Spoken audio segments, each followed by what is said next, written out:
friends, Alisa Childers here. If you follow this podcast at all, you know that I love apologetics, but sometimes there's resistance to the discipline of apologetics from other Christians. Why is that? Today I'm going to talk with a special guest about why Christians should study apologetics, or as we might say, it's an apologetic for apologetics.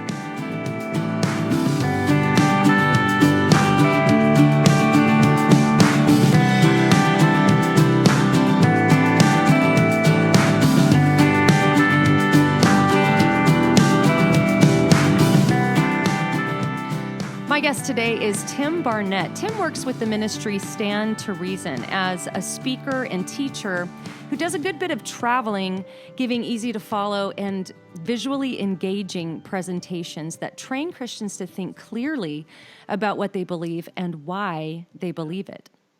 So Tim, welcome to the podcast. Hey, Alisa. Thanks for having me on your show.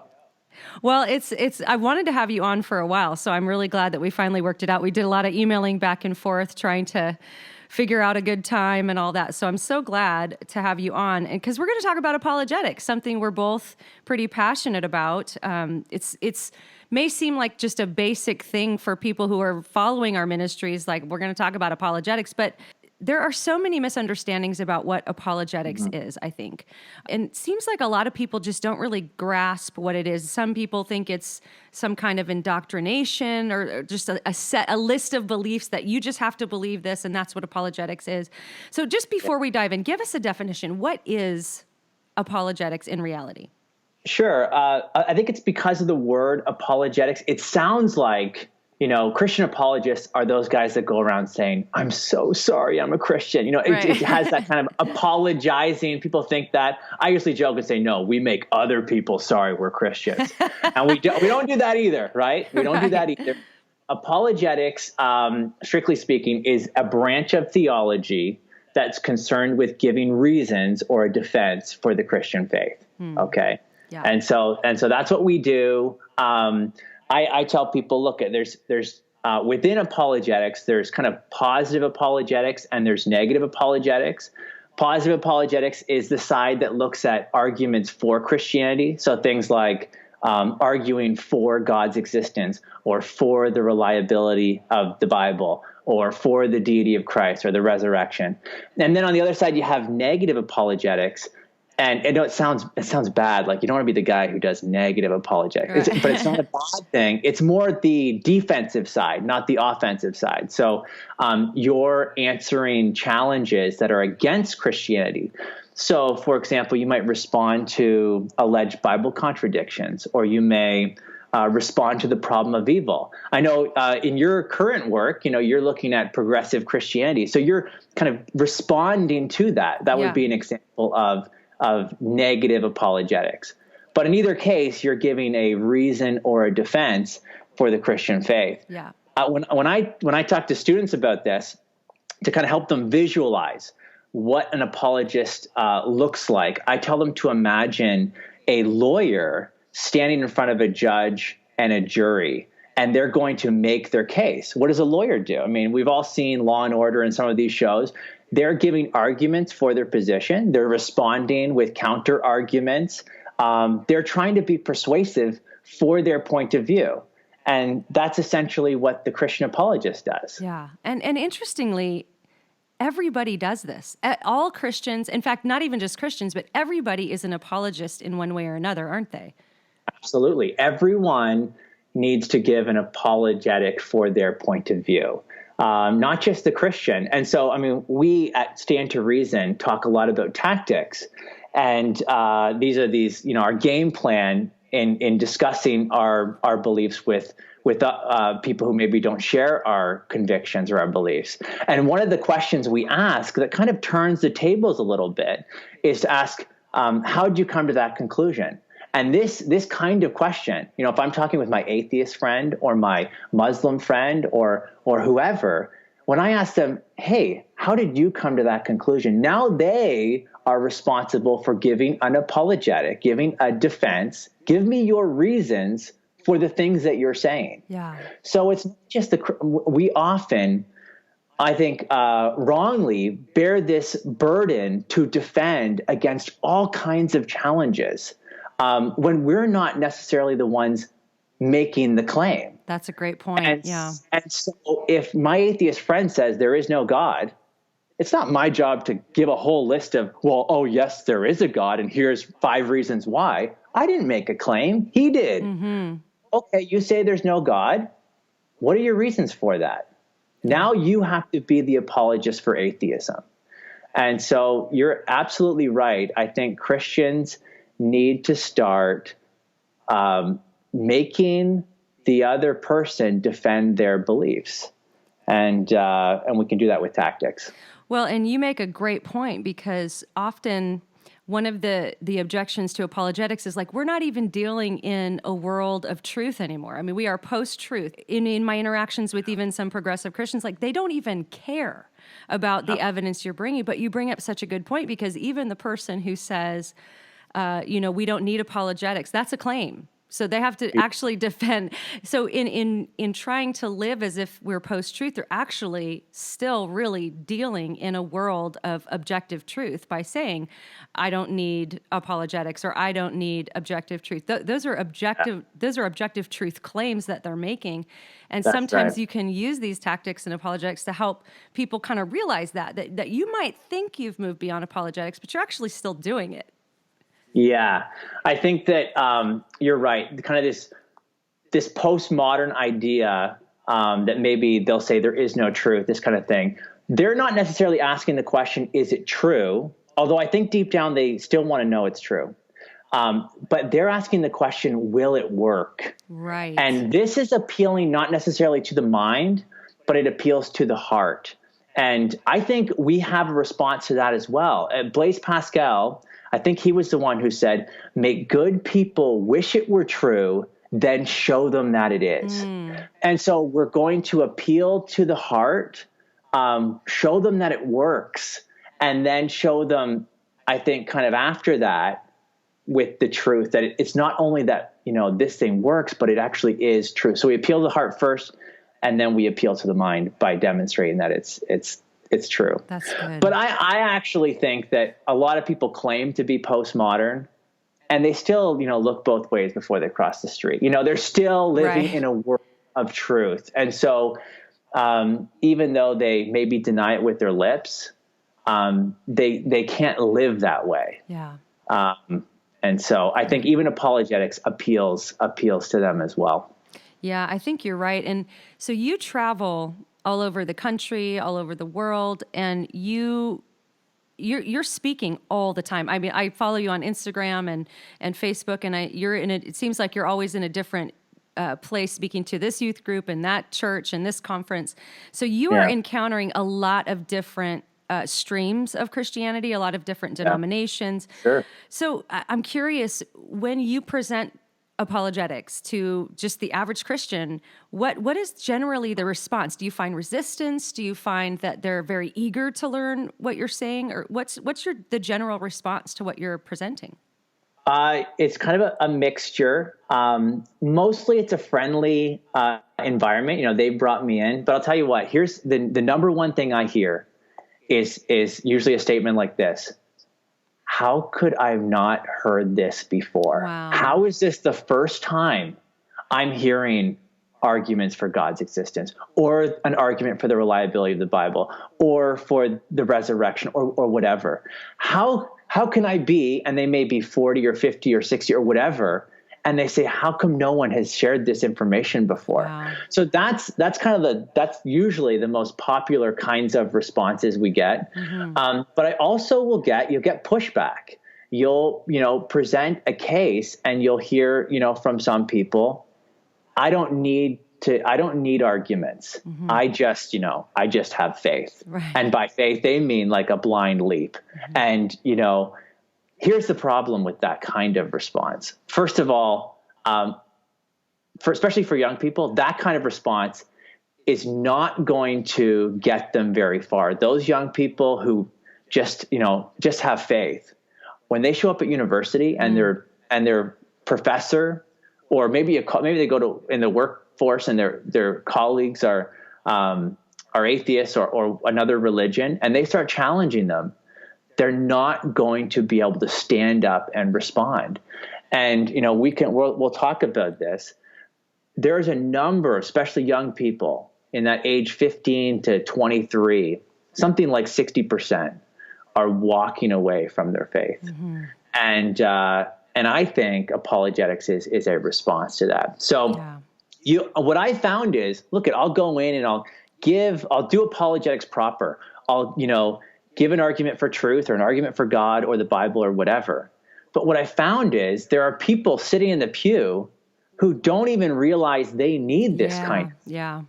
And so I realized, man, I maybe put the cart before the horse. I don't have a talk where I give an apologetic for apologetics. I don't have a talk where I make the defense for giving a defense of Christianity. And so that's where, a few months ago, I sat down and said, no, this needs to be done. You probably get these kinds of questions too. You tell people, hey, I work in this field of apologetics. And they say, first they say, what's that? Right. And then why would you do that? Right? Why is that even necessary? Yeah. And so I thought, okay, I need to put some material together so I can just give 4 reasons. Someone says, Tim, why apologetics? Here's the 4 reasons, that kind of thing. Yeah, that's really good. And we're going to get into those 4 reasons, but I wanted to comment on what you were saying here, because in my experience too, I do a lot of youth events and women's events. And it's so interesting to me, the response from women is generally like kind of 50-50. Like half of them are totally excited. Like, why haven't I heard this? This is so cool. Yeah. And then, but the second most common comment I get is something along the lines of, I don't really need this because I have faith, but I want it for my kids. I want to teach this to my kids. Or a woman will say, I don't really need this, but my daughter just went off to college and became a pantheist. What do I do? And it's like, it's so hard to answer that question, because really what you need to do is learn it for yourself so that you can learn to, it's not just about giving someone information, but it's about being able to have a conversation with your daughter about apologetics. And so I have found too, do you do some atheist role play when you go around? Yeah, I find that really helps. Like a lot of Christians will come in like, what is this? I don't even know if I need this. But once you get them nice and mad that they can't really defend their faith, they'll come bring their friends next time, You're right. I think that is the number one tool to get people motivated in learning apologetics and learning to defend their faith. Yeah. It's one thing, like we're going to talk about, to give these reasons, but when they're in a room with, the atheist, and they feel the weight of those arguments, something happens where now I need answers to these challenges. Yeah. I mean, you get 2 responses. I've had people get up because they didn't know who I was. They didn't know I was a Christian.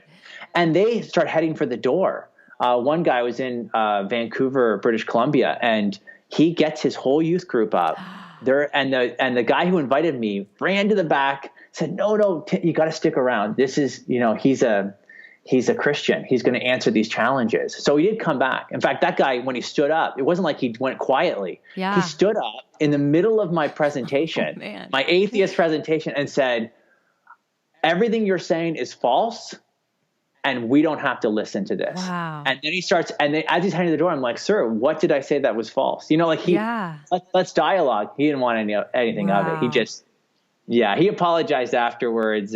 But I get it. He wanted to protect students because he had no defense against what I was saying. Yeah. And that was his only recourse. Yeah. And so you must be a good atheist. Hey, you know what? There's a guy on YouTube. He critiqued my atheist role play. He's an atheist. He's got a pretty good following on YouTube. And he actually skips over. I usually do a 20-minute full presentation. I got slides. I want to be as persuasive as possible, Yeah. And he skips that in his critique. And he actually says, Tim does an excellent job role playing the atheist. Wow. So I cut that clip out and I use it as an endorsement. Okay. That is great. Yeah. And then he doesn't like, at the end of my role play, I respond to all of the atheist challenges. I don't leave the kids hanging, Right, you know? right.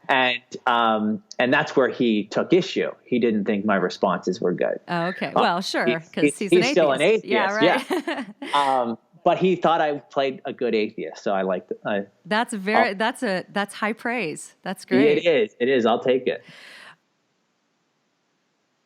All right, so let's talk about this article you wrote on str.org. It's called Why Apologetics, just short and simple title.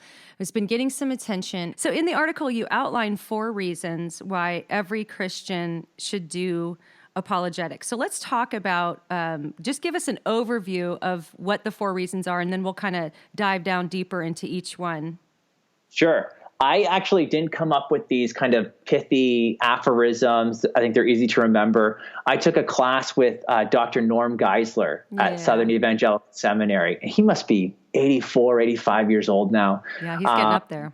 He is. And he's still sharp, though. And so he taught me apologetics. And so he used these 4 things. So I can't take credit for coming up with them, but I think these categories best describe kind of these arguments. And so he says, the Bible commands it. So why apologetics? The Bible commands it. The culture demands it. The church needs it. And the results confirm it. And so I thought, Jesus used these kind of aphorisms, easy to remember statements when he would teach. And so I know at Stand to Reason, we try to do the same thing. Yeah. And I think these are at least easy for, my memory. I don't have a great memory, but these stick. Definitely. So let's talk a little bit more about number 1. So you said the Bible commands it. Now, I think a lot of Christians are maybe unaware of this. So talk to us about where in the Bible does it command us to do apologetics? Sure. So this is really important. If it truly does command it, and I think it does, I'll try to demonstrate that, then that means that apologetics isn't optional. I mean, that's not on the table anymore. As followers of Christ, we are commanded to be apologists. And so probably the most often cited passage in defense of apologetics comes out of 1 Peter 3:15. This is Peter. He's writing to Christians in Asia Minor. This is modern day Turkey, and they're facing intense persecution. And in his letter, he encourages the Christians there to be ready to engage those who oppose the gospel. And so Peter says, in your hearts, honor Christ, the Lord is holy, always being prepared to make a defense to anyone who asks you for the reason for the hope that is in you, yet do this with gentleness and respect. Now that word defense, it's a Greek word. And it's apologia, and it's used 8 times actually in the New Testament. And each of those times, it literally means to give a formal defense, a reasoned argument for one's position. And so you could think of a lawyer, giving a formal defense of their position. So this is kind of the go-to passage, the command. I love how Peter, he almost anticipates that the people doing this, giving a defense, might be jerks about it. And so he says, but do this with gentleness and respect. And so that's a really good reminder. Yeah. But Peter's not the only one who makes these kinds of claims. Paul does the same thing. I like Colossians chapter 4, 5, and 6. Easy to remember, 4, 5, 6. Mm-hmm. Paul says, walk in wisdom towards outsiders, making the best use of your time. Says, let your speech always be gracious, seasoned with salt, so that you may know how you ought to answer each person. And so again, he's got this idea of being gracious, seasoned with salt. This is, salt makes everything taste better. But we ought to know how to answer each person. So do we know how to answer each person? It's kind of a challenge to all of us. My favorite, though, is Paul in 2 Corinthians chapter 10, verses 4 and 5. He says, the weapons of our warfare are not of the flesh, but have divine power to destroy strongholds. He says, we destroy arguments and every lofty opinion raised against the knowledge of God and take every thought captive to obey Christ. And so I usually ask audiences, did you know that there are arguments and lofty opinions today that are raised up against the knowledge of God? And of course, turn on the news. Just open your eyes and your ears, and you'll see there's all kinds of these arguments out there. And our job, Paul says, is to destroy them. Yeah. The arguments, not the arguer. Again, this is really crucial. We're not about destroying people. We're about destroying opinions. And I mean, we could go on. Paul says that, he was put in place for a defense and confirmation of the gospel in Philippians 1:7. That defense, again, is apologia. That's that same word showing up. Jude says that we are to contend for the faith that was once for all delivered to the saints. That is a fighting word, contend for it. And yet, so here you have all these passages, and we could go on. So to me, the Bible is clear. And yet you go into most North American churches, and you ask them, what do you teach about apologetics? And they'll probably look at you like you have three heads. Yeah, okay? Because apologetics is treated in most churches. I'm just speaking in generalities here. Not every, I get invited to some great churches. They love apologetics. Mm-hmm. But I would say most churches either treat apologetics as an extra at best.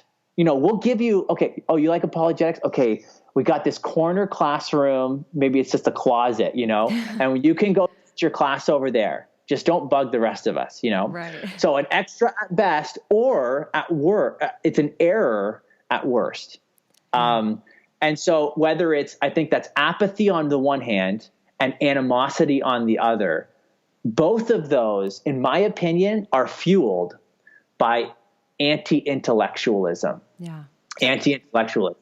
Talk about what that is. Just, it's Sure. kind of obvious by what the word is, but just unpack that a little bit about anti-intellectualism in the church. Has that always been the way the church has been? Is that a more modern thing? If you look at the history of the church, some of the greatest thinkers of the last, even 2,000 years, 2,000 years, some of the greatest thinkers of our time were Bible-believing Christians who treated the mind as this thing, because we were created by God with a mind, we ought to use it. And so there's been lots of books written about this kind of anti-intellectualism. There's a book by Mark Knoll called The Scandal of the Evangelical Mind. And he says, the scandal of the evangelical mind is there is not much of an evangelical mind, right? Yeah. People just don't think deeply anymore. William Lane Craig, who is, I think, one of, if not the greatest living Christian philosopher today.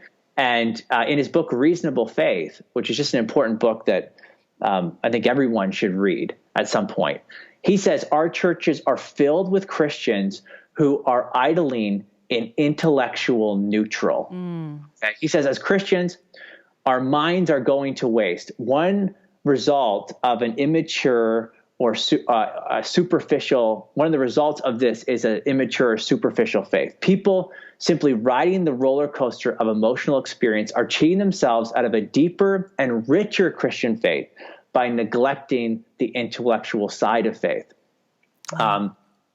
Years ago, Christianity Today had an article posted, a theologian, I think his name's Charles Malik, and he said that this is what he says, I must be frank with you. The greatest danger confronting American evangelical Christianity is the danger of anti-intellectualism. The mind is the greatest and deepest, the mind in its greatest and deepest riches is not cared for enough. And this was back in 1980. So we're almost 4 decades from that point. And today, I think it's probably worse. I think what's happened is there's another book talks about amusing ourselves to death. Yeah. The church has put so much emphasis on entertainment, not education. And as a result, we're like these, couch potatoes. We're just taking in kind of passively instead of engaging our minds. Yeah. And I think this is why it's so important that we find churches, we attend churches that challenge us to think deeply on a weekly basis. Yeah. And I think the modern evangelical Christian culture too, something I've really given some thought to, is we've so been indoctrinated really to separate our mind from our heart. when really the Bible doesn't make that kind of distinction. In the Bible, you have the immaterial part of you and the material part of you. It's not like there's like 6 parts of you that are all, I mean, of course we have emotions and there's all of that, but it's kind of like the immaterial part of you is really all one, and that's your mind, your heart, all of those things. And just to give you an example of this, I was scrolling through Instagram this week, and I saw this post from some kind of a worship organization. I hadn't heard of it. I hadn't heard of the worship leaders, but they had like 50,000 followers. So it's not, they're well followed. And they posted a picture of an arm with all the hairs on the arm standing up. And the text of the picture said, "This is how I know I'm in the presence of God, is when I get the chills." And I feel this goosebumps. And it had all these likes and everything. And I was just like groaning, going, oh my gosh, because we've so been taught that you don't need that intellectual stuff, just if you feel the goosebumps. But the problem, as I'm sure anybody listening, you can kind of deduce for yourself, is you're going to get those same chills and those same goosebumps at a U2 concert or at, an orchestra concert. And in fact, there was kind of this famous interview with Brad Pitt in GQ magazine where he was raised evangelical Christian. And it was actually that exact scenario where he went to a rock concert and felt all the same feelings he would feel in the worship services, and then concluded, oh, okay, so that's not just exclusive to Christianity. That's just sort of this kind of experience that we have, and it doesn't necessarily mean it's God. And so I think like often when we don't teach apologetics, when we don't teach Christians to engage the intellectual part of themselves, we're really surrendering them just to whatever they feel like that day. Because honestly, there are a lot of things that give me the chills, or I feel that kind of, that goosebump kind of feeling. And that really speaks to that anti-intellectualism. Yeah, I completely agree. How do you adjudicate? Brad Pitt, he raises a good point there. Right. I mean, if get the same experience, how can I say one experience is true and another is false, right? Yeah. And if that's the only test of truth, whatever experience I feel, and it's the same goes for, if you're talking with a Mormon, and they say, well, I read the Book of Mormon and felt this, whatever they, burning in the bosom or whatever they want to call it. How can I talk them out of that? Well, I have to appeal to reasons and evidence, right? I can't just say, well, I've had experience too, and now it's my experience versus their experience. That's not going to work. Yeah. Right. Right. So yeah, this anti-intellectualism, I think, is the greatest threat that the church faces today. Yeah. What's interesting is, a couple years back, a Trinity Western professor named Myron Penner, he wrote a book called The End of Apologetics. And the subtitle was Christian Witness in a Postmodern Context. Okay. And he said in his book that apologetics itself might be the single greatest threat to genuine Christian faith that we face today. Wow. Apologetics. Yeah. And here, I mean, there's a bit of an irony at a few different levels here. One is he writes this book. I don't know if you've read it, but his whole book is an apologetic against apologetics. Right. In fact, I think it's a lousy apologetic. So he's using the very tools that he's arguing against: reason, evidence, this kind of thing. Yeah. Okay. But it's even worse, because if we're right, if what we're talking about is true, that anti-intellectualism is a huge problem in the church, then what Penner's saying is apologetics is the antidote to anti-intellectualism. He's saying, no, it's the worst threat out there. I'm saying, no, actually, that's the thing that's going to help us fight the worst threat, which is anti-intellectualism. Yeah.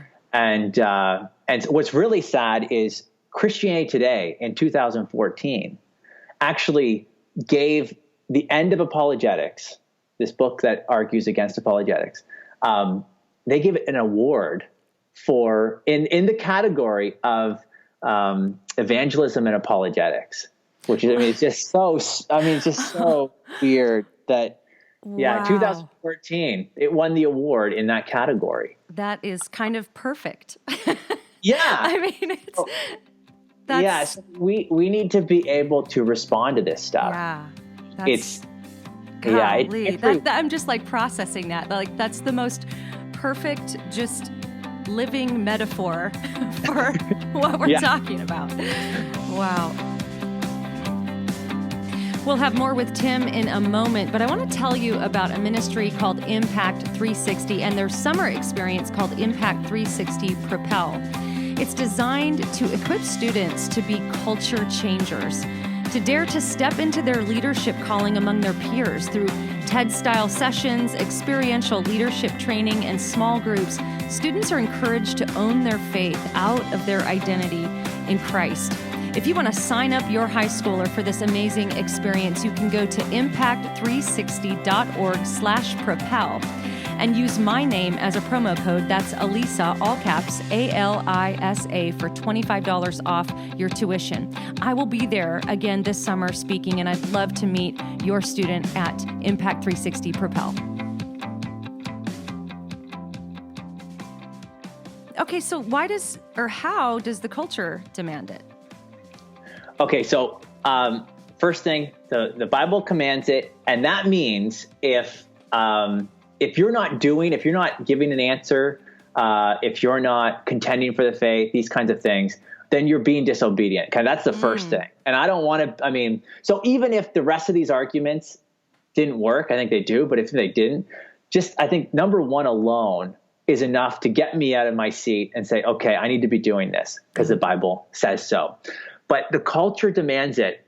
The late philosopher, theologian, Francis Schaeffer, he referred to apologetics as pre-evangelism. And that actually might be a more helpful term. They want to engage in evangelism. They think it's an important endeavor. And so calling it pre-evangelism is helpful because this is the idea that we're going to use well-reasoned answers and arguments kind of as a springboard to sharing the gospel. And so for me, apologetics lays the ground for the invitation, and then you have evangelism that actually extends the invitation. In fact, that's what Oxford theologian Alistair McGrath says. He says apologetics lays the ground for the invitation, and then evangelism extends it. So they work together. For me, they're two sides of the same coin. You can't do evangelism today without doing apologetics. Yeah. They work hand in hand. Because as soon as you share the gospel with someone, you need Christ, repent, believe, they're going to start asking questions like, why do I need Christ? And as soon as they start asking these kind of why questions, you're going to have to give a reason, give an answer. And so very, very important. But the culture demands it because if you want to talk about, just for example, the Son of God, you want to talk about the Son of God who communicates the Word of God, who performs acts of God, who brings salvation of God. Well, you can't do any of those things unless there is a God, right? Right. And so it seems like all of these things are built on a foundation. Now, it used to be, I think, maybe 50 years ago, everyone just assumed, yeah, of course, God exists. It wasn't necessarily debated like it is today. Today, though, people are questioning that assumption. Okay, you want to talk about a word of God. You want to talk about the Bible being from God? Well, I don't even believe God exists. Mm-hmm. Prove to me, you got to show me that first before there could even be a word or a miracle or salvation or whatever from God. And so this is what I mean by pre-evangelism. And so our culture is deeply influenced or saturated with different worldviews, different philosophies. You know this, and your listeners would probably be aware of this. Things like relativism. There's no absolute truth. Religious pluralism. There's no religious truth or exclusive religious truth. Naturalism. There's no supernatural truth. Okay, so this is the culture that we swim in. This is the water we live in. If you think of the fish analogy. And and we don't even realize we're in it. Fish don't probably even realize they're wet, because they just live in that environment. And so if you think about it, we're trying to communicate an absolute truth to a relativistic culture, an exclusivist message to a pluralistic culture, and a supernatural view to a naturalistic culture. And then we wonder why, when we're presenting this kind of thing to the culture, they ask questions like, well, how can Jesus be the only way? Well, of course they're going to ask that question, right, if the culture's pluralistic. Or hasn't science proven that miracles are impossible? Of course they're going to ask that question. Or who are you to force your morality on me? Of course they're going to make a statement like that or ask a question like that because of the culture they live in. And so it's our job to respond with apologetics. And I think that these kinds of questions, we respond at a worldview level. And I think that's what apologetics is all about. Yeah. And so I actually refer to apologetics as answering gospticles. Now that's a made up word. I like it. And so what we do is we we remove obstacles of the gospel. And a friend of mine, he came up with this term, gospticles. And it gets people to think, what is that? Okay, obstacle of the gospel. Yeah, that's great. I love it. I don't know where he got it from, but it seems to me there's actually a quote, 100-year-old quote from J. Gresham Machen. He was speaking at Princeton Theological Seminary, and he said, false ideas are the greatest obstacles to the reception of the gospel. He goes on to say, under such circumstances, what God desires us to do is to destroy the obstacle at its root. And so false ideas, this is the world, we're responding to as apologists. And so we want to remove those gospticles so people are able to hear the gospel and hopefully respond, obviously with the help of the Holy Spirit, that they would receive the gospel. Yeah. And I think that's our job. Yeah. And so many Christians just, when they would share the gospel, when the person starts asking those questions, they'll just say, well, because the Bible says. Well, how do you know the Bible's telling the truth? Well, because I have faith. And then at that point, the unbeliever's like, well, okay, good for you. Yeah. So yeah, that's really good stuff. So why does the church need it? So just as, and I don't know if I coined this term, I thought maybe Greg did, and I was talking to Greg Coco, my boss, and I asked him about it, and he said, no, he didn't come up with it. So just as you have pre-evangelism to the culture, I think apologetics is also post-evangelism to the church, okay? And what do I mean by post-evangelism? Well, you and I both know, and your listeners know, that once you become a Christian, the challenges to our faith don't just evaporate. Right? In fact, I would argue that some of those challenges, they intensify, because now I have to make sense of things like evil and suffering in the world, and I believe in God. And so how do I make sense of that? And so apologetics, I think, comes to the rescue in those situations. Yeah. So it's not just pre-evangelism to the culture so they can hear the gospel and receive it, but it's post-evangelism to the church. There's a whole lot of people in the church who are professing to be Christians. They need this stuff just as much as anyone else. And so I'm a living testimony of this. I was a Christian my whole life. And it wasn't until my faith was challenged in my 30s that I discovered apologetics. And that is the vehicle God used to rescue me. So I'm just a living testimony of what you're saying. And your story, it's very similar. Mine was in my 20s, university, grew up in the church, very similar background there. But my faith was as shallow as you could get. We just didn't go deep in youth group. We went and played laser tag and, paintball, and we did those. I loved going to youth group. It was fun.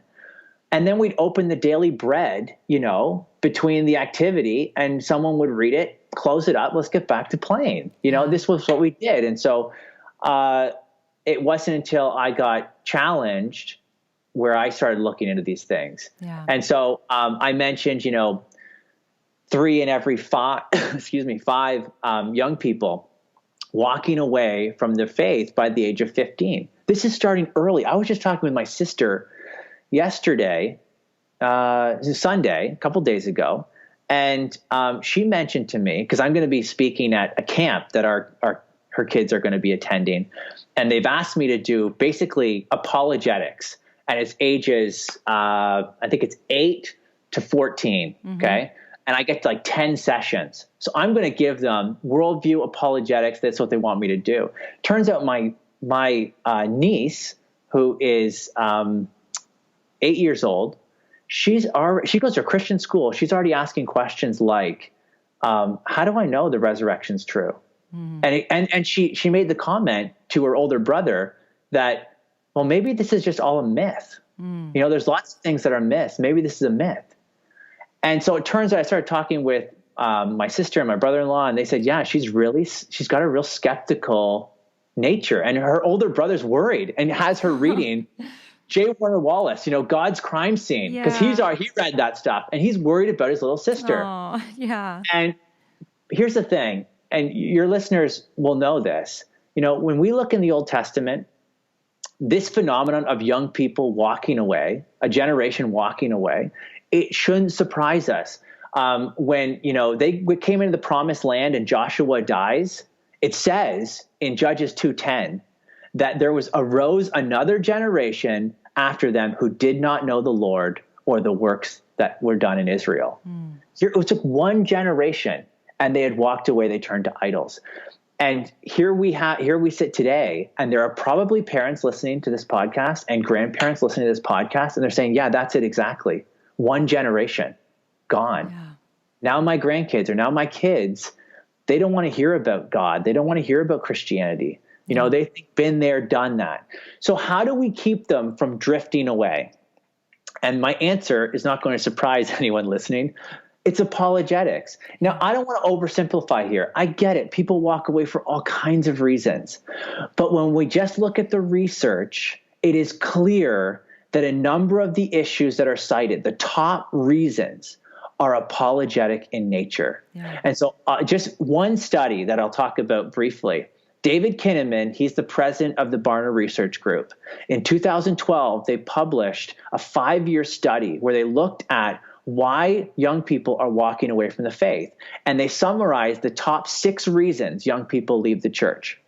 And Christianity Today picked up on this, and they just summarized them with 6 words. And the 6 words were this: isolationism, that is, the young people were saying, we're too isolated. You're demonizing every view that you don't hold to. So evolution, you just demonize it. You maybe don't even understand it. You just demonize it. And so isolationism. And by the way, at Stand to Reason, we teach don't isolate, inoculate. Right. Okay. Tell your kids about all the isms, relativism and pluralism and naturalism and all that stuff, so they can defend against it. They said shallowness, number 2, shallow. Our church doesn't think very deeply, okay? It's boring. The Bible teaching is unclear. It's irrelevant. Again, shallow. Entertainment, not education, not real good education. Number 3 was anti-science. Anti-science. The church is out of step with science, scientific development. And this is why, most of the times I speak every week, it seems like I'm somewhere speaking. And probably 8 out of 10 times they're asking me, can you speak on science and faith? And that's because their kids have questions about this, or the adults have questions about this.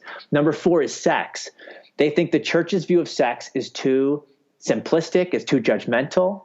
How are we responding to things like homosexuality and same-sex marriage, the transgender issue, gender identity? How are we responding? And it should be with truth and compassion, both of those things. And I think a lot of churches may be just going down the route of let's beat people up with truth, where there's no compassion, and other churches are just going the compassion route and they sacrifice truth. Right. We need to do both. Yeah. Number 5 is exclusivity. They think the Christianity is too exclusive. How can Jesus be the only way when there are lots of people out there who believe other things? And then finally, 6 is doubters. They said that the church is not a safe place for us to express our doubts. We're asking questions and nobody's giving us answers. And so when I looked at those top 6 things, 2 things jumped out at me. First of all, Each of these relates in some degree to apologetics. Yeah. Awesome, in my opinion, some more than others, but I think in some degree, these are the kind of apologetic questions. And the second thing, which was interesting to me, is we've been addressing these things for years. Stand to Reason is not alone in this, but we certainly have been addressing all of those issues for years. This is not new. We're not surprised by this. And so we have good answers to these challenges. The problem is most churches don't even realize these things are out there. And this goes back to how we started. Yeah. You show up at a church and you give a talk on some apologetic issue and they say, how come I've never heard this before? That was my own testimony. When I was, 22 and in university studying physics and secular university, and so I'm being challenged, and I started looking online. I didn't know who William Lane Craig was. I didn't know who Ravi Zacharias was, or Josh McDowell, or C.S. Lewis. I don't know any of these guys. It was all new to me. And one of the questions I asked was, how can that be possible? Mm-hmm. How can you grow up in the church and not know who William Lane Craig is? Yeah, that's my story too. I didn't know. I mean, I'd heard the word apologetics, and I think I even took an apologetics class at my Christian high school, but it was really more about, what do Buddhists believe, what do Hindus believe, stuff like that. But I thought when I was hearing these claims against everything I had believed, I thought that guy thought of those things. I didn't even know that Christians have been answering these things since its inception. I mean, from the very first apologists. Sure. If you read Justin Martyr, it's like the same thing we're still talking about now. And it's everything you're saying with those 6 points, it just brings me back to what you were talking about with that youth pastor that stood his youth group up and was going to walk out the door. I imagine that they really left, he got them up and they got out the door and they left. Those kids, when their faith would be actually challenged in the real world at college or wherever online, all they're going to remember is my youth pastor obviously didn't know the answers to this stuff and didn't want to hear it. Now imagine that youth pastor had been really trained in apologetics and he could have stood up in that moment with your atheist persona and say, well, hey, have you considered this? And if those kids could have seen him interact with you in a gracious, non-fearful, but rational way, that would be the memory that they would have if their faith would be challenged later. And again, I'm not bashing that youth pastor. I'm sure his intentions were good and he was doing the best he could. But this is why we need this education, and this is why we need an apologetic for apologetics, so to speak. That's right. And I mean, just as a personal anecdote to this, because I mean, these 6 things I can relate to virtually all of them. But in the last one, I'll just share a quick story and then we can maybe move to the last point. I had a real rough year last year.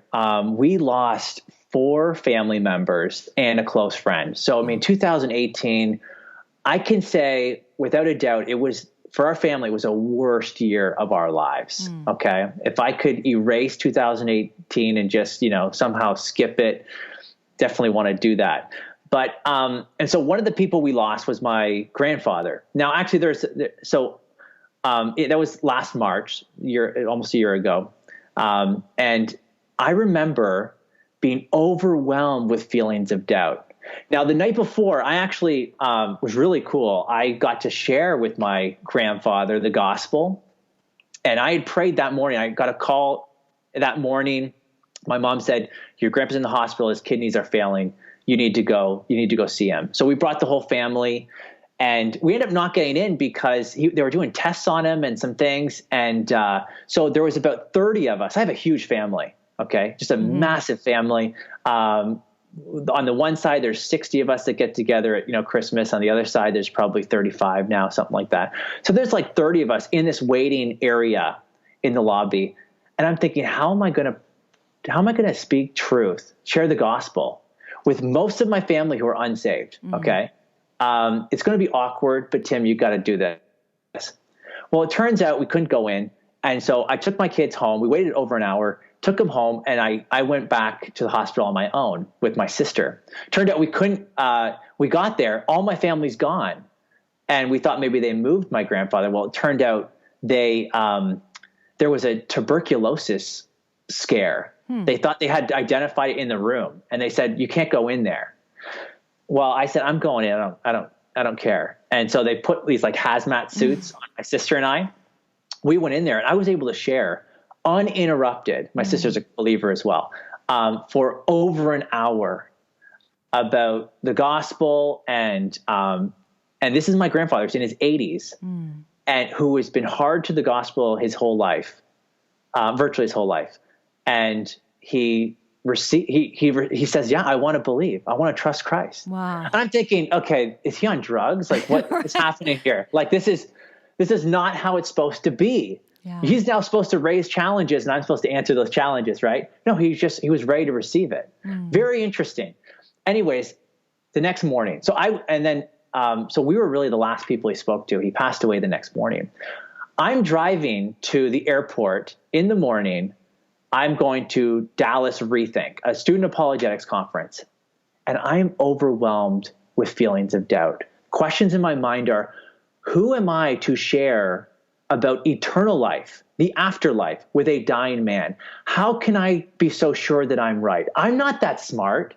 Maybe I'm wrong about this whole thing, you know? And it was overwhelming.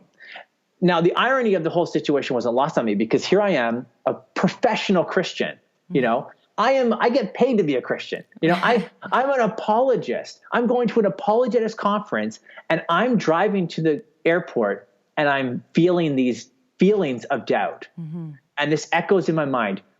What do you really know, Tim? What do you really know? And then I did the only thing that I could think of, what I trained people to do, what I've trained myself to do. I started answering my own doubts. I started, okay, true. I'm not smart. I'm not that smart. You know, I don't know everything. Yeah. But there are some things I do know. Just because I don't know everything doesn't mean I don't know anything. And so what do I know? Well, I know that truth exists. I know that to deny truth is, you basically have to affirm it. Yeah. Right. And so I know God exists. I know that God created the universe. He's the ground of the moral standard in the universe. He's the fine tuning of the universe points to God. I know that the Bible's trustworthy, and there's reasons for that, not just because the Bible tells me so. I know that Jesus is God in the flesh. I know that Jesus rose from the dead. Why do I know those things? Is it because I'm special? No. Well, I think I am special, but it's not because I'm special. It's because I had some secret insights that no one else knows about. No, that's not it. It's because these truths are the best explanation of reality. Yeah. Truth, God, by all those things make sense of the world. And so here I am. Apologetics wasn't esoteric. It wasn't abstract. It wasn't irrelevant. It was as practical as it gets for me. Here I am responding, and I don't think I'm unique. I think there's a whole lot of Christians out there who are even listening as we're talking, and maybe they've needed apologetics, or maybe in the future they're going to need it, because they're going to face some kind of obstacle in their life, some kind of challenge. Maybe it'll be questions or doubts, and apologetics provides very real responses to the reasons that people doubt and leave the faith. Yeah. And so if this can happen to me, a professional apologist, it can happen to the 14-year-old, the 16-year-old, the 30, it can happen to anyone. Yeah. I think this is biblical. There might be some people listening and thinking, well, maybe Tim, you just didn't have enough faith, or something like that. And my response would be, consider John the Baptist as he's sitting in prison, awaiting an execution. Okay. He's in a Roman prison in the first century. This is the same John the Baptist that leapt in his mother's womb at the sound of Mary's voice. He's the one who said, behold the Lamb of God who takes away the sins of the world. It's the same John who baptized Jesus and heard a voice from heaven say, this is my beloved Son with whom I am well pleased. This guy experienced all of that. And now he's in a prison awaiting execution. And he sends word to Jesus and says, are you the guy? Are you the one? Or should we look for another? he's now questioning. He's now maybe even, I mean, some people just make a distinction between questions and doubting. It seems like he's got some serious questions, though. Maybe even, what do I really know? The same question I had. Tim, what do you really know? John might have been thinking, man, I thought I had this figured out, but what do I really know? Yeah. Jesus' response in that situation, people can read about it in Matthew 11. His response is, go tell John, to John's disciples, go tell John what you see and hear. The blind receive their sight, the lame are walking, the lepers are cleansed, the deaf are hearing, the dead are raised up. He says, look it, there's a whole lot of evidence. It's reasons to believe that I'm the guy, that I'm the one you were looking for. John, you're right about who I am. And how do you know that? Don't just trust some feeling in your heart. Don't just look for the goosebumps sticking up. Mm-hmm. That wasn't the test. The way he knew was external reasons and evidence. When people ask me, why do apologetics? Jesus used apologetics. Yeah. Okay. So we should too. And so here we got, the Bible commands it. The culture demands it. The church certainly needs it now, I think, more than ever. And then we got one more, I think. Yes. So what do you mean by the results confirm it? Yeah. So this is results confirm it. All I mean is it works.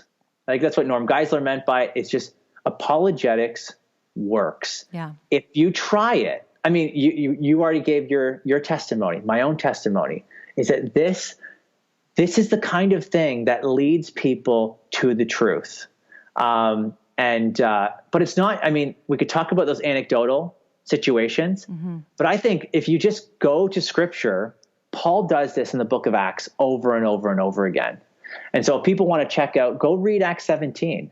What you'll find is Paul, according to his custom, is right at the beginning of Acts 17.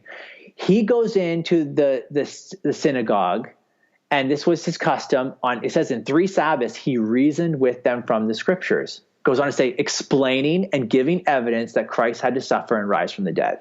And then notice the response, okay? It says, some of them were persuaded and joined Paul and Silas along with a large number of God-fearing Greeks and a number of the leading women.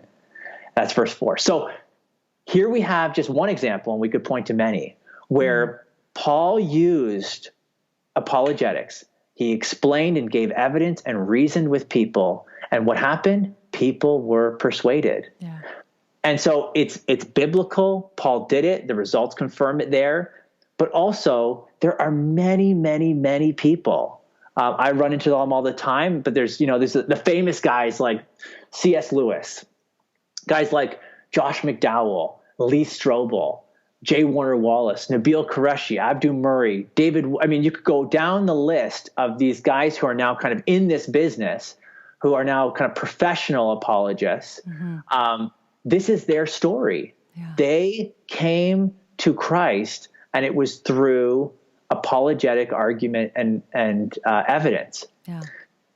And so, man, so even if the Bible didn't command it, and even if the culture didn't demand it, and even if the church didn't actually need it, I think it does need it, and the culture does demand it, and the Bible does command it. But even if those weren't true, from a kind of a pragmatic standpoint, apologetics, I would still do apologetics because it works with people. Yeah. So those to me are 4, I think, powerful reasons why we need to start doing apologetics. Get it into our churches, into our youth groups. Yeah. Because we need it for all these reasons. We do. And I love that you sort of brought out that this is an ongoing thing. This isn't just you learn it one time and you've gotten your apologetics under your belt and you're good to go. I mean, for me, this is how I live. And I have days where my doubt is significant. I've talked to my husband about this. Like, I'll wake up some days and it's just really hard to believe. And I'll pray that prayer of the Father prayed with Jesus. I believe, help my unbelief. I pray that all the time. But ultimately what I do is exactly what you described. I go through my reasons and I start by looking up at the sky and I look at the clouds and the trees and the grass around me. I look at all of this and I know it is much harder to believe that this popped into existence out of nothing than to believe that it had a cause. And that's where I start. And then I start going through my reasons for why I'm a Christian and why I believe what I believe. And with the Holy Spirit's help, He's not let go of me yet. And I'm able to kind of work through my doubt in that way. And so I think that that's a very practical thing, a practical reason to study this, because it took me a year before I even really understood the cosmological argument. I heard lectures on it and read some things, but I just thought, it's something about creation. I didn't really get it. But once I got it, it was in me. And that's the one I go to first. It's just, this has to have a cause. Nothing pops into existence out of nothing. I mean, that would be magic. There has to be a rational cause. And so that's where I start. And so that is these are great reasons, and I thank you so much for sharing this. If somebody wants to read the article, they can go to str.org. It's called Why Apologetics. Now, Tim, if somebody wants to bring you to their church to do a apologetics presentation or a series with their youth, how can they get a hold of you for that? So if they were to go to Stand to Reason's website, it's just str.org, they'll find a link there. I think it says training, and they can actually book me through that. You can also go to one of our ministry partners is Darcy. She books all of Greg's events, Alan Schleman, Greg Kokel, and my events.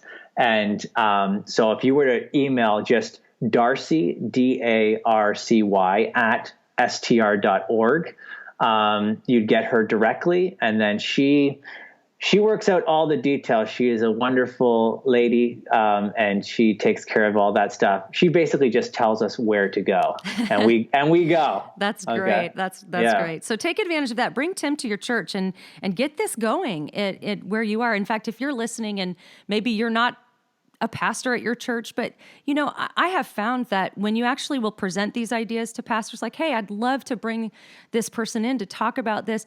A lot of times they're very open to getting that started, but it's just going to take a passionate person to make people excited about it. So that can be you. If you're listening, you can bring this to your church.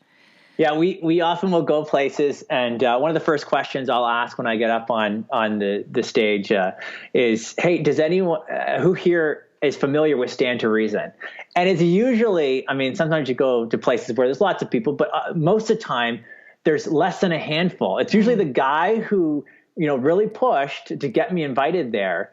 And then, of course, we do our thing, and I get to talking with people afterwards, and they're so grateful that, we've made the trip out and that they were able to hear this material. And so. Well, that's awesome. Well, this was really fun. Tim, thanks so much for being on the show today. Hey, my pleasure. Thanks for having me.